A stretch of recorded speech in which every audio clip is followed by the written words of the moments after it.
Hello again.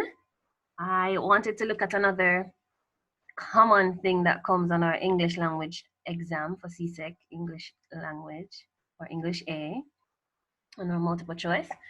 And this is the famous section that tests your ability to know when sentences are acceptable or if they're not acceptable. And there are things that they're asking you to look out for in terms of what will make the sentence not acceptable. One, they're saying the sentence is too wordy, that is, or meaning it is repetitive or contains redundancies. What does it mean to be wordy? You're including so many words. Sometimes these words are like the same. They mean the same thing. And so that's what wordy means. You're trying to fill up the sentence with so many words, and you're saying the same thing using 5 words, 3 words that mean the same thing, right? Or it could be redundant because it's over the top and it's unnecessary. And some common redundancies I want to show you are like these. To say, I have an actual fact is a redundancy. Because fact should mean that it is actual, it is real, it is truthful. You don't have to say actual fact. All right, another one, forever and ever. 9 a.m. 9 a.m. means morning, so you don't say 9 a.m. in the morning. Past history. The history is the past, isn't it? All right. So those are common redundancies. Also, you may find that your sentence contains cliches or misused metaphors. A cliche, these are things your grandma used to say. I mean, you turn on the TV, you hear them say it, and these are just tired expressions. They're tired, they're overused. They don't even mean that much anymore, really. They've just been so overused over the years that they don't even have that much effect anymore.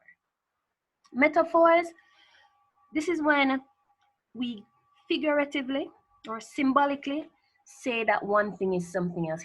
She is a genius. And we say she is a genius because we want other people to know that she's very intelligent, she's bright. And that's one way. If you say she is a snake, we're attributing her characteristics to that of a snake because we have long been told that, snakes are cunning and evil. And so we use metaphors like that. It's nice creative language.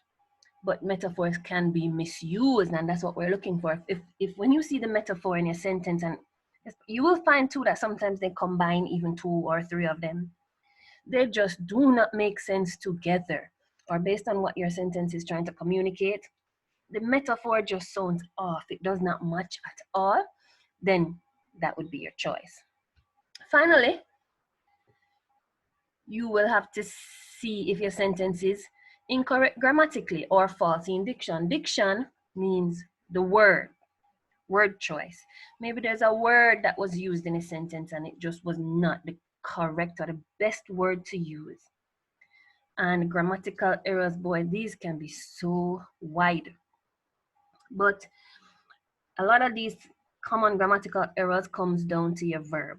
Was it the right verb tense? Was there agreement with verb and subject? Was the voice of the verb correct, like passive versus active? Or maybe it was your pronoun. Maybe your pronouns weren't used correctly. Maybe there was some confusion in how the pronoun was used. Okay, and so those are what you're looking out for. So I'm just going to go through these quickly. And now we're at paper 2016. He advanced a step or two to meet his attacker, who suddenly became alarmed and retreated back 4 or 5 paces. Let me tell you, when you read these sentences, I guarantee that if you just take the time to read them properly, read what you see and just say the sentence properly to yourself, do it slowly, you will pick up on the errors. What's the error here? Retreated back. Sometimes the errors are just so subtle, but it's very important to just be so careful when you read. retreated and back, they signal the same thing. So this one is wordy. Traffic bottlenecks must be ironed out if we are to prevent giant traffic congestion. To say something is to be ironed out here must be a metaphor. This is used metaphorically because ironing refers to pressing down with the hot, that machine on your clothes to get out all the creases, the crush. But of course, this is metaphor. Now we need to know if this metaphor is okay. Traffic bottlenecks must be ironed out.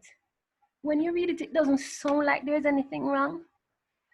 But yes, to say that the traffic bottlenecks, meaning that pile up of traffic, are, we need to iron them out, is not the best use of the metaphor, okay? And 18, the politician hammered the nail of his argument into the leafy minds of his audience. And I will not even read anymore, but hammering the nail, hitting the nail on the head. And now we're saying the audience, they have leafy minds. Just all of those figurative language, this use of metaphor is just off. It does not sound right at all. So that would be also B. Seldom do people declare that they are not the products of their environment. Seldom do people declare that they are not the products of their environment. Sentences, fine. The modern approach to fitness is to adopt a holistic approach. Physical, mental, and emotional. Sentences, fine. All right, next. 2018. 2018. First sentence. And you can, take the time to pause and read them for yourself. But the first sentence, there's nothing wrong with it. That use of the comma shows that, we're using two types of sentences and the comma is to join them. 22, we're seeing in this sentence, ship has sailed, play the hand that was dealt him. Those are metaphors and they're not being used correctly. 23, rising from the throne. When you hear this, and this is something called a dangling modifier, you hear something being done and you're now expecting to see who is doing this action. So when you see who is doing the action or when you see the next noun, you're expecting that they are the one doing the action or they're the ones who did it. Rising from the throne, the crowd cheered their noble monarch. There's something wrong there in terms of the grammar.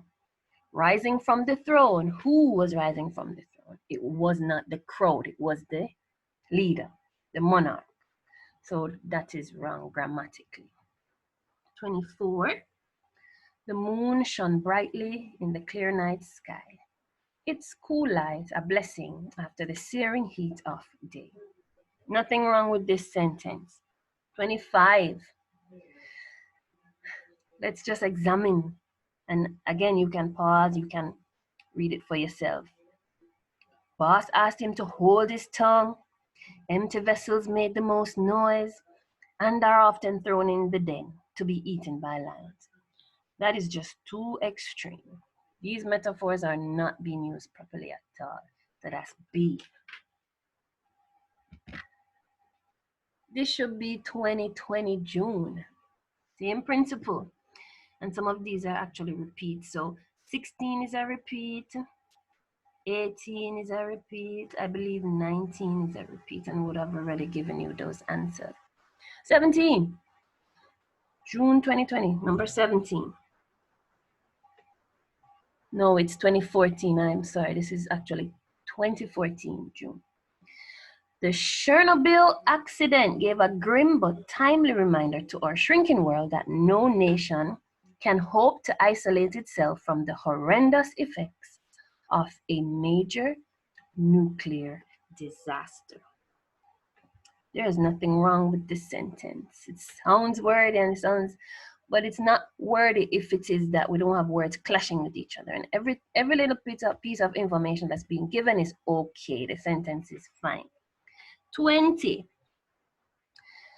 Disgusted with the situation, he decided to jump in the saddle and put his foot down. And when we say jump in the saddle, put his foot, these are metaphors because these are not literal things he was going to do.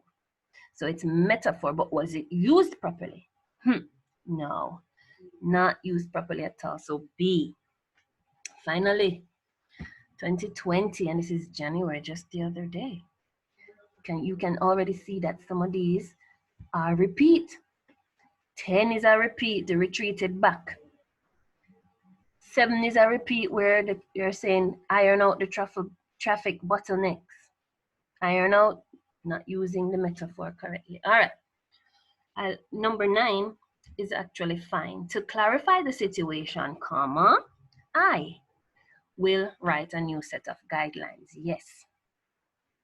Because you're saying, I am the person who will clarify the situation. So it is fine. 6 is so tricky. I mean, it's not absolutely necessary for it to be done today, but the it's is the problem because it should be IT''S. It is not absolutely necessary. That's why we have to pay close attention. Everything counts. And so that would make it a grammatical error because it should be IT''S. 8, this is also a very tight one. If you're not careful, you will think there are no mistakes.